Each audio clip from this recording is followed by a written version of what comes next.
नमस्कार, ये आकाशवाणी शिमला है। अब आप प्रभा शर्मा से प्रादेशिक समाचार सुनिए। आज के मुख्य समाचार। प्रधानमंत्री नरेंद्र मोदी के लोकप्रिय रेडियो कार्यक्रम मन की बात के 10 वर्ष पूरे। प्रधानमंत्री व आम नागरिकों के बीच संवाद का बना सशक्त माध्यम। मुख्यमंत्री सुखविंदर सिंह सुक्खू ने कहा, हिमाचल में कोई आर्थिक तंगी नहीं, लोगों को भ्रमित करने के लिए झूठ बोल रहे भाजपा नेता प्रतिपक्ष जयराम ठाकुर ने मुख्यमंत्री पर केंद्र से मिली सहायता को लेकर झूठ बोलने का लगाया आरोप। और शारदीय नवरात्र शुरू, शक्ति पीठों सहित अन्य मंदिरों में श्रद्धालुओं का लगा तांता। अब समाचार विस्तार से। प्रधानमंत्री नरेंद्र मोदी के लोकप्रिय रेडियो कार्यक्रम मन की बात के आज 10 वर्ष पूरे हो गए हैं। 2014 में आज ही के दिन नरेंद्र मोदी ने आकाशवाणी पर इस कार्यक्रम के माध्यम से देशवासियों के साथ अपने विचार साझा करना शुरू किया था। कार्यक्रम की 10 वर्षों की इस यात्रा में प्रधानमंत्री ने महत्वपूर्ण सामाजिक, सांस्कृतिक, पर्यावरण संरक्षण और सामान्य व्यवहार जैसे विषयों पर अपने विचार रखे। मन की बात कार्यक्रम प्रधानमंत्री और आम नागरिकों के बीच संवाद का एक सशक्त माध्यम बन चुका है। पिछले महीने मन की बात में नरेंद्र मोदी ने कहा था कि कार्यक्रम की 10 साल की लंबी यात्रा ने एक माला का रूप ले लिया है, जिसकी हर कड़ी में नए अनुभव, नई कहानियां और नई शख्सियतें जुड़ती चली गईं। उन्होंने कहा था कि समाज में सामूहिक भावना के साथ जो भी काम हो रहा है, उसे मन की बात से पहचान मिलती है। उन्होंने कहा कि इस कार्यक्रम के श्रोता ही इसके असली एंकर हैं। मुख्यमंत्री सुखविंदर सिंह सुक्खू ने कहा है कि हिमाचल में कोई आर्थिक तंगी नहीं है और लोगों को भ्रमित करने के लिए भाजपा नेता झूठ बोल रहे हैं। हरियाणा के चरखी दादरी क्षेत्र की पुरानी अनाज मंडी में आज चुनाव प्रचार के दौरान कांग्रेस उम्मीदवार के पक्ष में चुनावी जनसभा को संबोधित करते हुए उन्होंने ये बात कही। सुखविंदर सिंह सुक्खू ने कहा कि कांग्रेस ने हिमाचल में अपने चुनावी घोषणा पत्र में दी गई 10 गारंटियों में से 5 को पूरा कर दिया है। उन्होंने कहा कि भाजपा नेताओं ने इन गारंटियों को लेकर हरियाणा में झूठा प्रचार कर विधानसभा चुनाव में राजनीतिक लाभ लेने का प्रयास किया है। मुख्यमंत्री ने कहा कि हरियाणा में 10 साल तक भाजपा की सरकार रही है, उसका हिसाब भी जनता को देना चाहिए। उन्होंने कहा कि हिमाचल सरकार व्यवस्था परिवर्तन से आत्मनिर्भर हिमाचल की ओर बढ़ते हुए नए नियम कानून बना रही है, जिसका उद्देश्य आम लोगों को सीधा लाभ पहुंचाना है। मुख्यमंत्री ने कहा कि हिमाचल में कांग्रेस सरकार ने ओपीएस को लागू कर दिया है और दूध व प्राकृतिक खेती से उत्पन्न गेहूं और मक्की पर एमएसपी देने वाला हिमाचल देश का पहला राज्य बन गया है। भाजपा के राष्ट्रीय अध्यक्ष व केंद्रीय स्वास्थ्य मंत्री जगत प्रकाश नड्डा कल से 2 दिवसीय दौरे पर हिमाचल प्रदेश आ रहे हैं। जगत प्रकाश नड्डा 4 और 5 अक्टूबर को हिमाचल प्रवास पर रहेंगे और 4 अक्टूबर को बिलासपुर स्थित एम्स में विकासात्मक गतिविधियों की समीक्षा करने के अलावा अधिकारियों के साथ बैठक भी करेंगे। इसी तरह 5 अक्टूबर को केंद्रीय मंत्री भाजपा जिला कार्यालय सिरमौर के नवनिर्मित भवन का उद्घाटन करेंगे और जनता को संबोधित करेंगे। इस दौरान वे नवनिर्मित भाजपा जिला कार्यालय देहरा की उद्घाटन पट्टिका का अनावरण भी करेंगे। स्वास्थ्य मंत्री कर्नल धनीराम शांडिल ने आज शिमला में राज्य चिकित्सा सेवा निगम लिमिटेड के अधिकारियों के साथ एक विशेष उच्चाधिकार प्राप्त समिति की बैठक की अध्यक्षता की। बैठक में गुणवत्तापूर्ण दवाओं, चिकित्सा उपभोग्य सामग्रियों और उपकरणों की पारदर्शी खरीद के माध्यम से राज्य के स्वास्थ्य सेवा बुनियादी ढांचे में सुधार पर चर्चा की गई। स्वास्थ्य मंत्री ने आवश्यक दवाओं और शल्य चिकित्सा उपकरणों की बढ़ती मांग को पूरा करने की आवश्यकता पर बल दिया। उन्होंने अधिकारियों को विभिन्न स्वास्थ्य संस्थानों से प्राप्त मांग को पूरा करने के लिए 888 आवश्यक दवाओं के साथ साथ 273 चिकित्सा उपभोग्य सामग्रियों और शल्य चिकित्सा वस्तुओं के लिए 1 सप्ताह के भीतर निविदाएं जारी करने के निर्देश दिए। राजस्व व जन शिकायत निवारण मंत्री जगत सिंह नेगी ने आज किन्नौर जिले के पूह में खंड स्तरीय शिकायत निवारण समिति और 20 सूत्रीय कार्यक्रम समिति के तहत आयोजित बैठकों की अध्यक्षता की।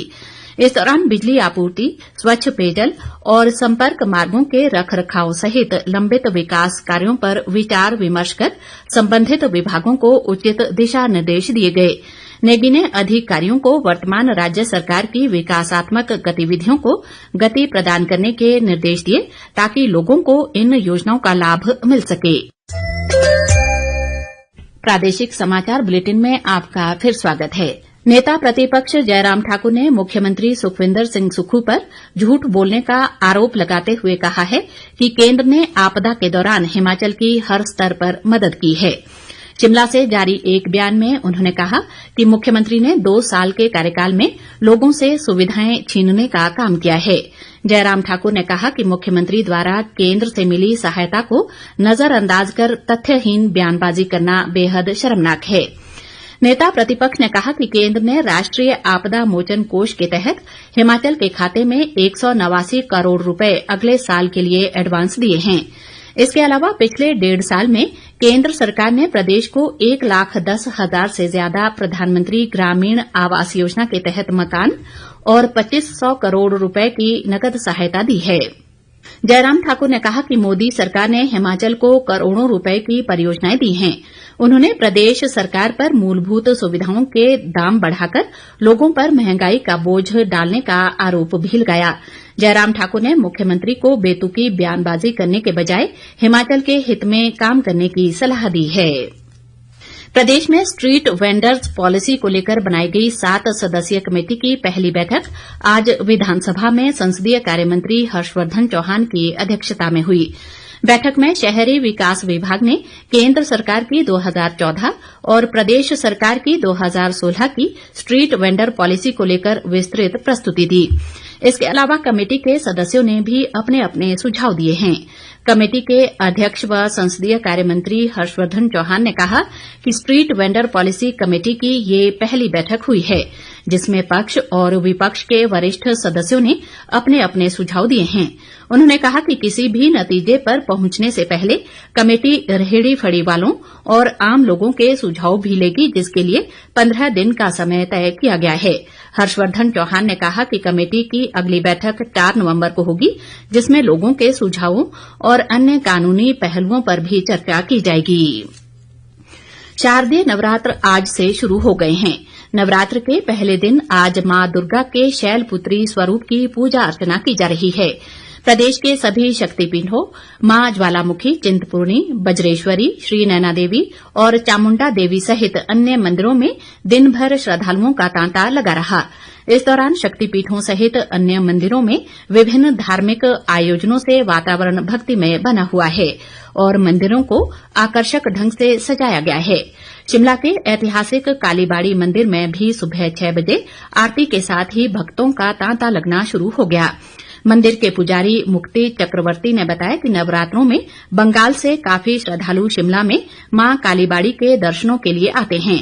दर्शनों के लिए कालीबाड़ी मंदिर पहुंचे श्रद्धालुओं ने बताया कि 9 दिन माता की पूजा अर्चना करने से मनोकामना पूर्ण होती है। उधर सोलन स्थित मां शूलिनी देवी के मंदिर में बड़ी संख्या में लोगों ने पूजा अर्चना कर मां का आशीर्वाद लिया। विधानसभा अध्यक्ष कुलदीप सिंह पठानिया ने भटियात विधानसभा क्षेत्र की बलेरा पंचायत में भुलकी नाला पंजेही नाला तक बनने वाली सड़क के निर्माण कार्य का भूमि पूजन किया। इस अवसर पर स्थानीय लोगों को संबोधित करते हुए उन्होंने कहा कि इस सड़क के बनने से क्षेत्र की करीब 500 की आबादी को लाभ होगा। पठानिया ने कहा कि भटियात विधानसभा क्षेत्र में पिछले वर्ष 21 नई सड़कों का कार्य शुरू किया गया है, जबकि इस वित्त वर्ष में 121 नई सड़कें शुरू हो रही हैं।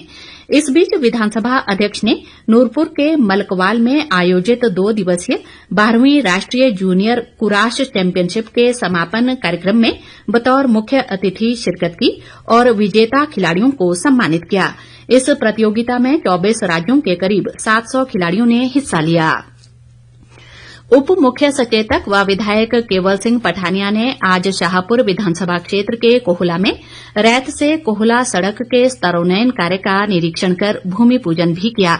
इस अवसर पर उन्होंने कहा कि प्रधानमंत्री ग्राम सड़क योजना के तहत होने वाले सड़क के उन्नयन कार्य में 6 करोड़ रुपए खर्च किए जाएंगे और कई पंचायतों के करीब 12,000 लोगों को बेहतर सड़क सुविधा उपलब्ध होगी।